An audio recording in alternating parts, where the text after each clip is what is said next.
When you're trying to work out the path for world markets in 2014, there's one question that swamps everything else. How will the Federal Reserve continue the process of exiting its QE bond purchases, and how will the bond market react? Now, 2013 ended with huge ballyhoo as the Fed started to taper off those bond purchases.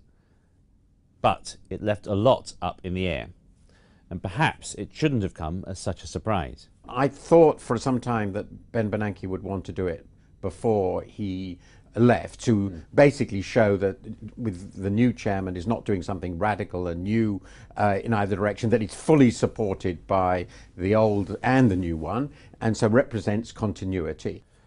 It accompanied the taper by virtually promising to leave interest rates at zero for all of 2014, and how fast it cuts down on its bond buying programme will depend on the data, how fast inflation and unemployment improve. The long-standing fear has been that as the Fed removes support from the bond market, yields could shoot up. The Fed is going to great lengths to avoid this, but bonds have been in a bull market for as long as anyone trading them now can remember. Once that stable downward trend finally breaks, traders could panic. Also, foreigners have started to reduce their purchases. Maybe they'll sell more. And there is the experience of 2013, when the mere talk of tapering off bond buying prompted Treasury yields to double, roughly, to 3%. So could bond yields spike much higher? I don't think that that's the base case scenario, for the primary reason that the labor market's still quite weak. There may be an emotional overreaction, a taper tantrum, but if you look at how the short end of the curve is currently pricing in the improvement in data in the United States, there's not a panic right now. There's a sense that this is going to be a manageable taper. And you could argue that the Fed has actually done a good job of getting people ready for higher rates, which must inevitably come if the economy improves. One thing that's interesting about 2013 was it was a bit of a test run. I think the bond market, because of the Fed's intervention, was completely mispriced, and now it's much less so. There's an important lesson in there, by the way, for investors and for our clients and for your viewers, which is to say that if I were to ask my granny why she owns bonds, she would tell me it's because they're safe. And we've come to learn now altogether that bonds aren't safe. In the context of rising interest rates, they can be pretty dangerous. Now, some even think that despite the Fed's guidance, we could yet see rates rise before the end of 2014. Our view is that US 10-year Treasury yields are going to be moving higher because the momentum in the US is good, and our view is this: we think there'll be a rate hike in the States towards the back end of next year. There's always a risk of a disorderly rise, that's certainly the case, but I think as we saw this year, that can be managed. We still live in a world, I think, where there's both deflationary pressures and pressures on the other side with the economic momentum to the upside, which I think helps the central bank manage it because they can lead one side or the other of where the disorderly pressures come from.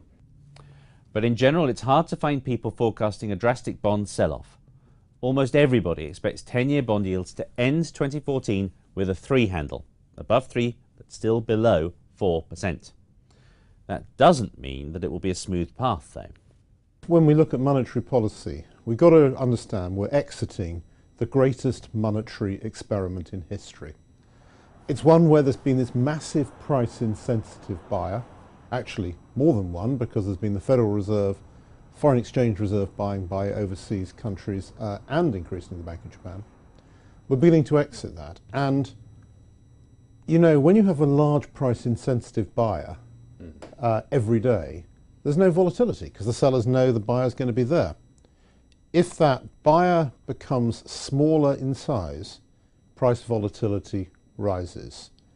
The easiest prediction about dollar assets in 2014 is that the volatility of returns is going to rise. And there's even a risk that the economy lapses into deflation and the tapering process has to stop or even reverse. There's no doubt. It's quite possible. It depends a bit on what happens globally. But yes, it seems to me that it's very uncertain that they're going to be able to pull this off. We are in completely uncharted territory in terms of monetary policy and economic performance. And we really don't know what's going to happen next. That's surely right. In the final analysis, Ben Bernanke did a good job in his last year at the Fed of preparing the way to exit from an unprecedented monetary experiment. but there's a long way to go. It's a decent bet that Treasuries will lapse into a bear market and that yields will be higher in a year's time than they are now. But we're not going to get there in a straight line.